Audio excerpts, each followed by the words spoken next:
നമ്മളുടെ നാട്ടില് പ്രകൃതി ദുരന്തങ്ങൾ സംഭവിച്ചു കഴിഞ്ഞാൽ ഒഫീഷ്യൽ ഫോഴ്സിന്റെ കൂടെ യാതൊരുവിധ ഇൻവിറ്റേഷനും ഇല്ലാതെ സ്വയം ഇറങ്ങി പോകുന്ന ആൾക്കാരാണ് ഈ ഓഫ് റോഡ് ക്ലബിലത്തെ മെമ്പേഴ്സും അവരുടെ വണ്ടികളും.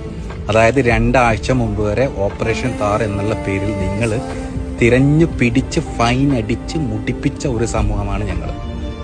ഇതുവരെയുള്ള എല്ലാവിധ ഗവൺമെന്റും ഇതിന്റെ പേരിൽ എത്ര പൈസ വസൂലാക്കാം എന്നല്ലാതെ ഇതിനെ എങ്ങനെ ലീഗലൈസ് ചെയ്യാമെന്നുള്ള ഒരു നിയമനിർമ്മാണവും നടത്തിയിട്ടില്ല.